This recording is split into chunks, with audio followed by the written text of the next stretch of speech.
Assalamualaikum warahmatullahi wabarakatuh. Perkenalkan, nama saya Farul Razi. Saya mahasiswa Fakultas Ekonomi, Program Studi Manajemen, Universitas Muhammadiyah Banda Aceh. Pada kesempatan ini saya akan mempresentasikan mata kuliah tentang metode kuantitatif dan pengambilan keputusan, yaitu tentang pengambilan keputusan kelompok dan kepemimpinan.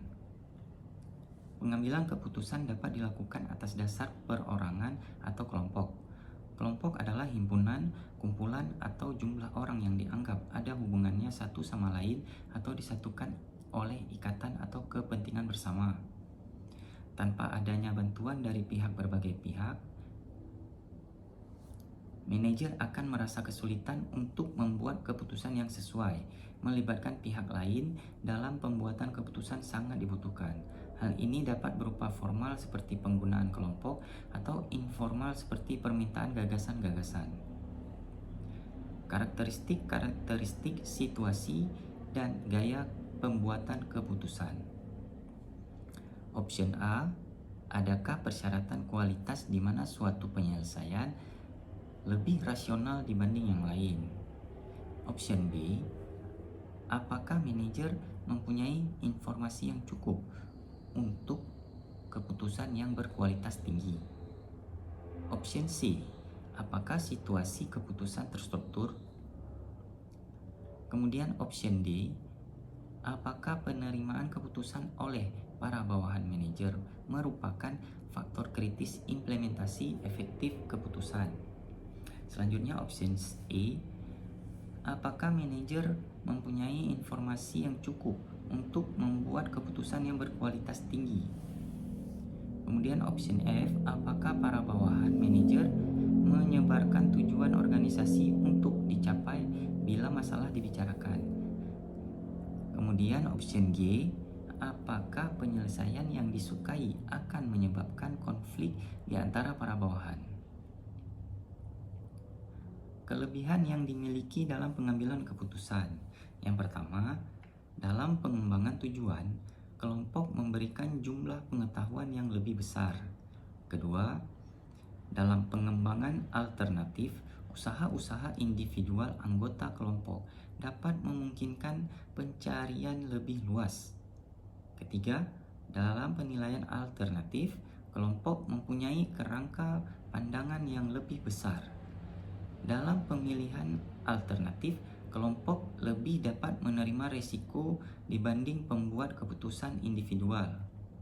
Kelima, karena berpartisipasi dalam proses pembuatan keputusan, para anggota kelompok secara individual lebih termotivasi untuk melaksanakan keputusan. Keenam, kreativitas yang lebih besar dihasilkan dari interaksi antar individu dengan berbagai pandangan yang berbeda-beda. Kelemahan-kelemahan pengambilan keputusan kelompok yaitu 1. Implementasi keputusan apakah dibuat oleh kelompok atau tidak harus diselesaikan oleh para manajer secara individual. Yang kedua, berdasarkan perhitungan nilai dari waktu sebagai salah satu sumber daya organisasi, keputusan kelompok sangat memakan biaya. Ketiga, pembuatan keputusan kelompok adalah tidak efisien bila keputusan dibuat dengan cepat. Keempat, keputusan kelompok dapat dalam berbagai kasus dapat merupakan hasil kompromi atau bukan sepenuhnya keputusan kelompok. Kelima, bila atasan terlibat atau bila seseorang mempunyai kepribadian dominan, keputusan yang dibuat kelompok dalam kenyataannya bukan keputusan yang dibuat oleh kelompok. Metode pengambilan keputusan kelompok. Dalam tataran teoritis, kita mengenal 4 metode pengambilan keputusan, yaitu yang pertama, kewenangan tanpa diskusi. Merupakan metode pengambilan keputusan ini seringkali digunakan oleh para pemimpin autokratik atau dalam kepemimpinan militer. Yang kedua, pendapat ahli.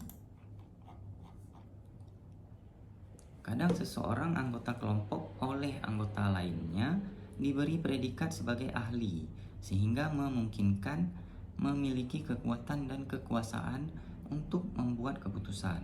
Metode pengambilan keputusan ini akan bekerja dengan baik apabila seorang anggota kelompok yang dianggap ahli tersebut memang benar-benar tidak diragukan lagi kemampuannya dalam hal tertentu oleh anggota kelompok lain.